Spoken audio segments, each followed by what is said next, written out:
Hi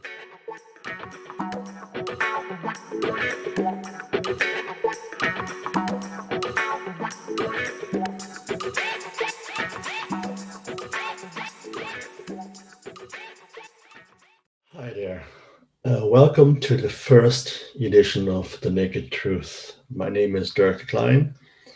This will also be broadcast on the YouTube channel of learmedia.tv. So please do check us out on YouTube. It's learmedia.tv. Now, The Naked Truth is going to be just a series of, I suppose, opinion pieces. There's no scientific studies done for this. Is just my opinion, the way I have perceived things over the last few years, or even just how I see things, more or less, my observations on life in general. And in my first edition, I want to talk about something which is annoying me, so to speak, a small bit, because it's getting more and more ridiculous by the day, nearly, and I want to talk about this whole woke generation and the cancel culture. Now, funny enough, this whole cancel culture, it's the bizarre thing is it's not something that's been advocated uh, or done by just one side of the political spectrum. It's done by the right as well as by the left. And I'm just going to give a few examples. I'm starting off by a far right politician slash Christian pastor who a couple of years ago claimed that, and get ready for shocking revelations. And if you want to laugh afterwards, I can totally understand, because that's how I felt when I heard this first.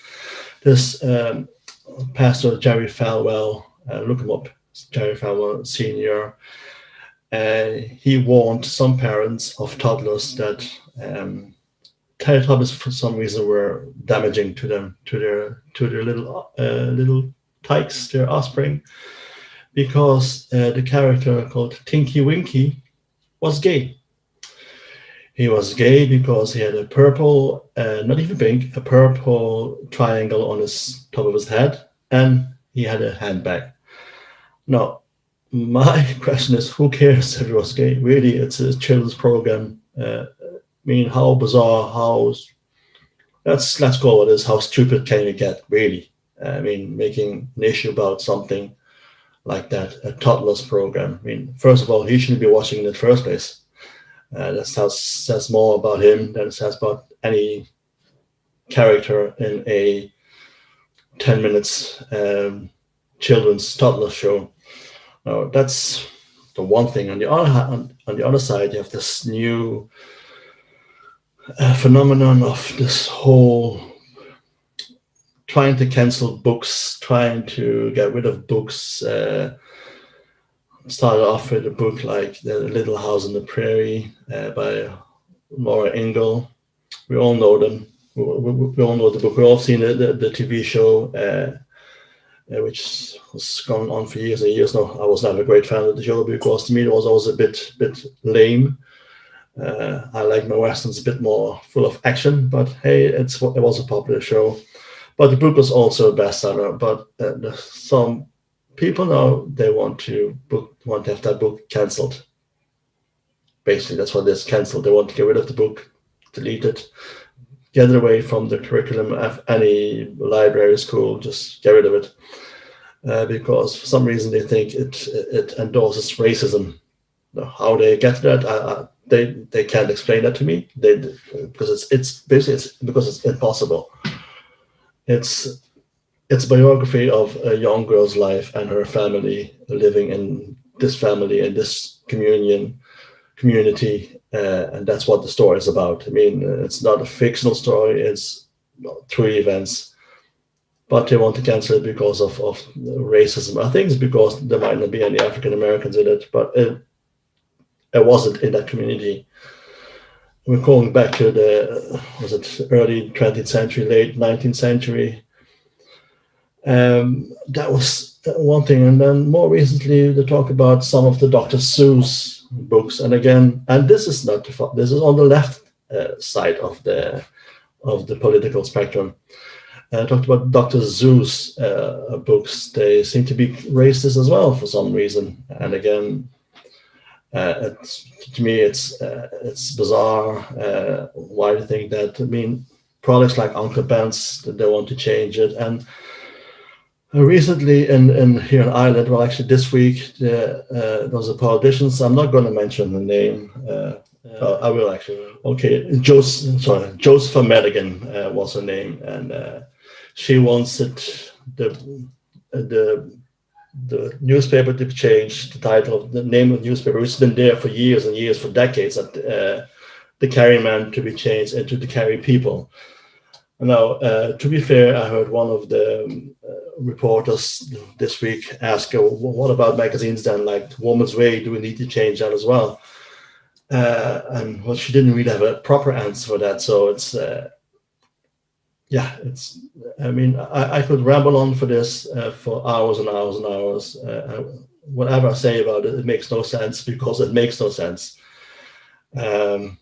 Because she wants to rebrand the title to include women. And what I find most bizarre with all of this, how you call it, woke community, because I have no other name for them, this woke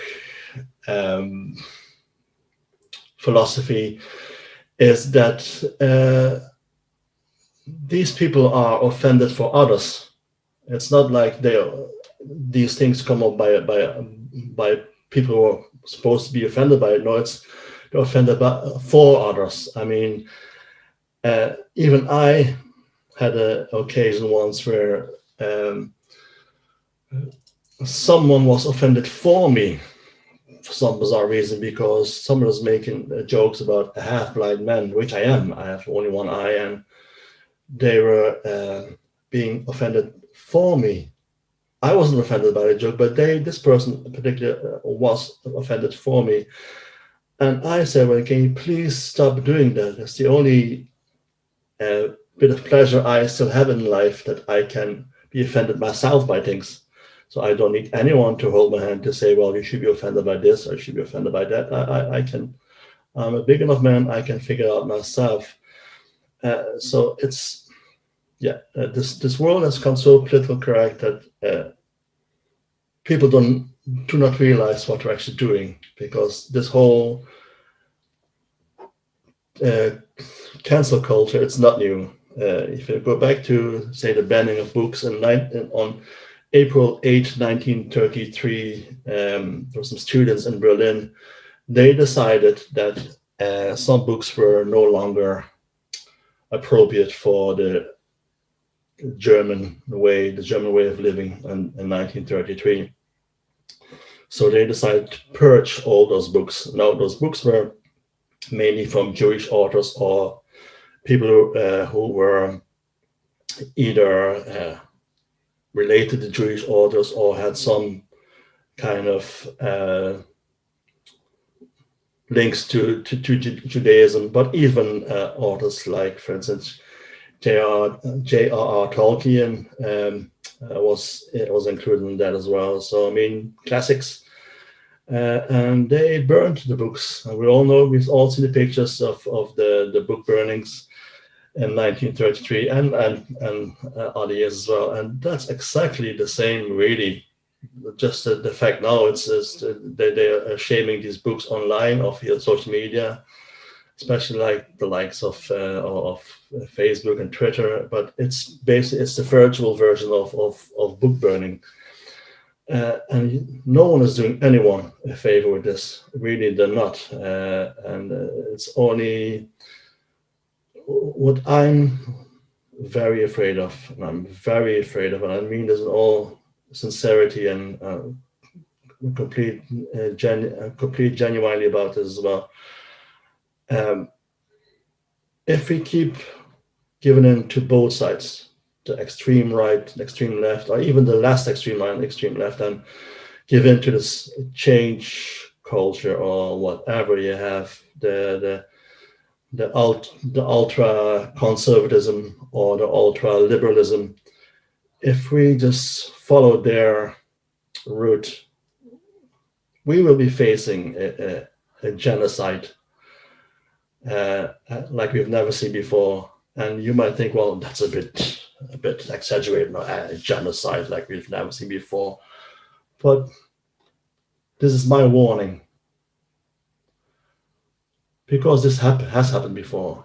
The same thing happened back in the 1920s, 1930s, Germany. We also had the clash. We had the Weimar culture, not necessarily the Weimar Republic, but the Weimar culture, where everyone was very liberal. Everything was open, and anything could be done. And on the other hand, you had the far right kind of clashing with the other philosophy, but that left the people in the middle stuck to not knowing who to vote for, because if they would go too liberal, that wouldn't necessarily tally with their beliefs, even though they might have felt liberal or some one way or another. And the other side, that if they were too far right, it might have been too extreme then for them as well. But whoever gets the power then decides what kind of philosophy, what kind of ideology will be followed. And either way, this is not a good one. If you look at in 1930s Germany, Nazis won, so to speak. The Nazi philosophy won. And we all know what happened. We all seen the stories about the Holocaust. And I've written many stories about them, and it breaks my heart every time I read about it. But we've all seen it. On the other side, you have the extreme left, like the communism, like Stalin's communism, and similar. He killed 20 million of his own people. But you see, that's what I'm so afraid of, because if it gets too liberal, people might go either the communist way or the fascist way, and vice versa. It interlinks. People think these things aren't linked, they're different, but they're not really. The core of this is they're basically the same. They're just dressed up differently, but basically the core is the same. It's a group of people trying to push down their philosophy down to people's throats, to kind of get them aligned to their way of thinking. And anyway, anyone who thinks differently than them are branded as whatever. Nowadays it's racist. It could be anything. It could be misogynist. It could be anything. Privileged. But it's the same principle. And that's where you kind of lose the middle ground. And that's where it gets scary. And people will sway one way or another. And even none of those ways are good. That's just my fear. And this is my warning for the future. Now, I hope you enjoyed my first The Naked Truth. There will be more in the future to come. As I said, this will also be broadcast on limerick.tv on our YouTube channel. So by all means, follow us. And if you do like this, click on like.